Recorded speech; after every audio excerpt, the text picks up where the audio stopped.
কেমন আছেন আমার প্রিয় সকল দর্শক বন্ধুরা? আজকে আপনাদের সামনে নিয়ে এসেছি গ্রীষ্মকালে সকলের প্রিয় আমের একটা দারুণ রেসিপি নিয়ে। প্রথমে একটু কাঁচা কাঁচা ধরনের আম নিয়ে সেগুলোর ভালো করে ছালগুলোকে ছাড়িয়ে টুকরো টুকরো করে কেটে নিতে হবে।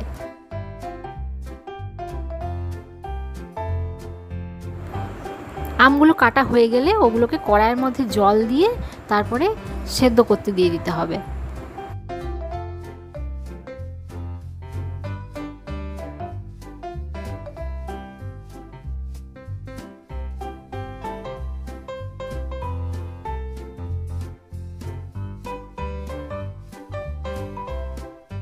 সেদ্ধ করার সময় অল্প একটু হলুদ ওর মধ্যে মিশিয়ে দিতে হবে,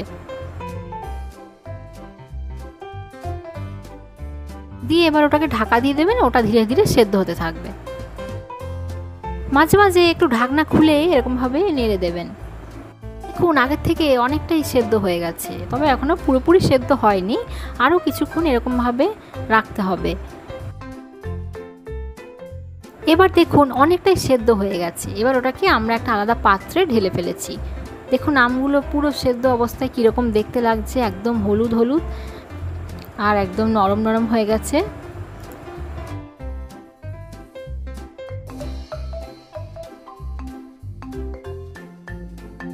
আর কড়াইয়ের মধ্যে শুকনো লঙ্কা, 5 ফোড়ন, মৌরি, সাদা জিরে, সর্ষে এইগুলোকে শুকনো কড়াইয়ে ভালো করে নেড়ে নিতে হবে। হালকা একটু ভাজা ভাজা হয়ে গেলে ওটাকে তারপরে নামিয়ে দিতে হবে। এটা তৈরি হচ্ছে ভাজা মশলা তৈরি করার জন্য, যেটা একদম লাস্টে দেওয়া হবে।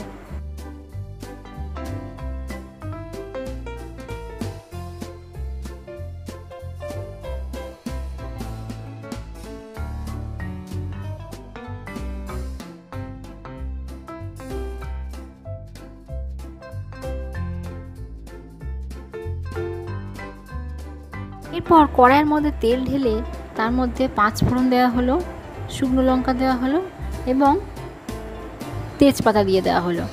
এবার এটাকে ভালো করে নাড়া হচ্ছে। এবার আমগুলোকে ওর মধ্যে সেদ্ধ করে রাখা আমগুলো ঢেলে দেওয়া হলো পুরোটা।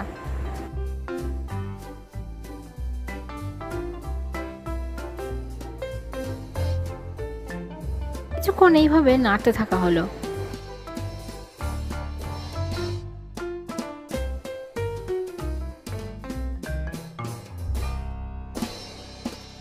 এরপর আস্তে আস্তে ওর মধ্যে গুড়, চিনি, অল্প একটু হলুদ এগুলো মিশিয়ে দেওয়া হলো।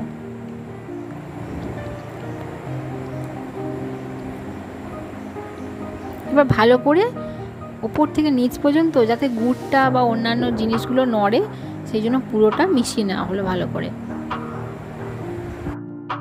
তাহলে যেহেতু অনেকটা পরিমাণ আছে, হয়তো নিচ পর্যন্ত গুড়টা মিশবে না।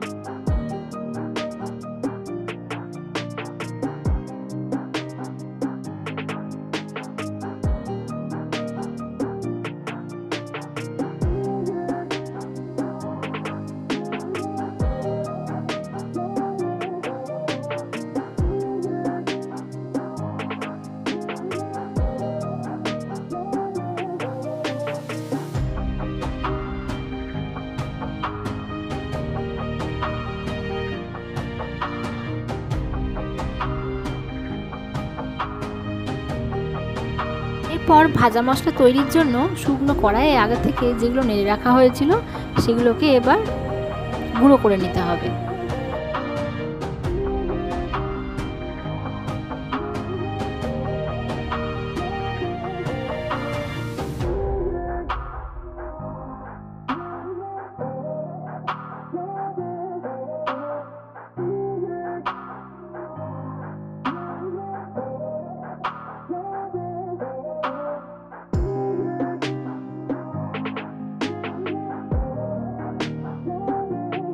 কালারটাও বেশ সুন্দর আসতে শুরু করেছে।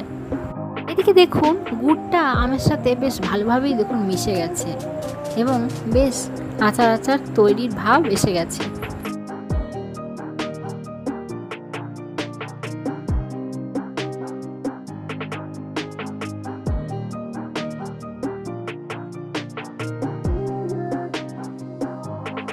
এবার কিছুক্ষণ নেড়ে নিয়ে আস্তে আস্তে এবার ওই ভাজা মশলাগুলোকে ভালো করে ছিটিয়ে দেওয়া হলো।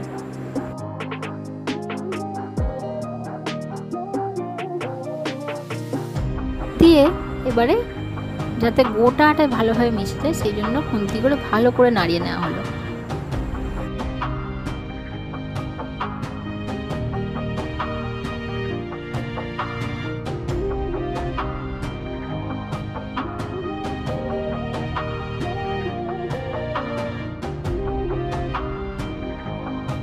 এবার দেখুন ভালো মতো গুড়াম তৈরি হয়ে গেছে। এবার একটা পাত্রে ওটাকে সুন্দর করে ঢেলে এবার ইচ্ছে মতো যখন ইচ্ছা আপনারা এই টেস্টি খাবারটাকে সার্ভ করুন। যদি আপনারা অনেকদিন ধরে সংরক্ষণ করে রাখতে চান তাহলে কাঁচের জারের মধ্যে রাখতে পারেন এবং মাঝে মাঝে রোদে দেবেন, তাহলে এটা অনেক দিন পর্যন্ত নষ্ট হবে না, ভালো থাকবে। এবারে এরকমভাবে আপনারা সবাই গুড়াম বানিয়ে দেখুন এবং কমেন্ট সেকশনে আমাকে জানান যে কেমন তৈরি করতে পারলেন আমার এই রেসিপিটা দেখে। এরকম আরও নতুন নতুন অনেক সুস্বাদু রেসিপি দেখতে আমার চ্যানেলটিকে অবশ্যই সাবস্ক্রাইব করুন, শেয়ার করুন এবং লাইক করুন।